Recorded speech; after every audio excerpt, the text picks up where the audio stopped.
Welcome to our Devos. We have been talking about comebacks over the last 4 weeks, 5 weeks.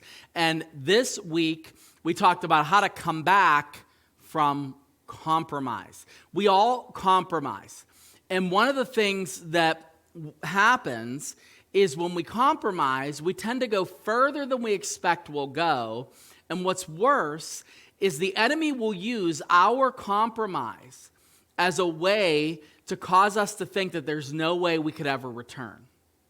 So I'm going to go back, and instead of focusing on what do we do when we've compromised and we have to come back, which is what we talked about over the weekend, I'm going to talk about how to make sure we don't compromise. So this is like preventative maintenance. You go to a physical, you go to a doctor, and they tell you things to preventatively do for your health so you don't become sick. Well, this is what I would say you want to preventatively do for your walk with the Lord so that you don't compromise. And the first step really in making sure that you don't compromise is that you need to understand that compromise always takes more than it promises. Compromise always takes more than what it promises. So I always think of this illustration, and I've said this a lot of times over the years. If you go to a convenience store, or you go to a pharmacy, or you go to even a grocery store, and you'll see that sign that says, "Play here because we pay here." And they're talking about lottery numbers, right? They're talking about scratch-off tickets. They're talking about playing lottery numbers. And you can buy the ticket there, and then you get paid there if you win. Well, sin and compromise work the same way. If you play here, you are going to pay here. But the way that sin works and the way that compromise works is it never really tells you the price.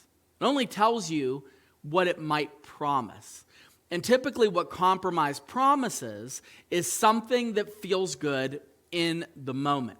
It's never going to be something that it promises in the long term. It's always something that it promises for the moment. Like if you engage in gossip, it feels good in the moment to engage in that gossip.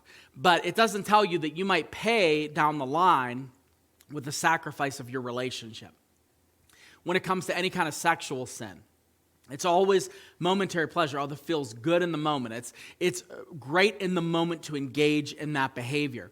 But it never tells you what it's doing to your soul in the long run, or what it will inevitably do to your marriage or to your other relationships if you're not married. When you are engaging in a relationship where you're dating someone and becoming serious, compromise never tells you the toll that it takes on those areas. So the same is the case with Jesus, who sets this up and really explains how sin works in general, and compromise would fall under this category.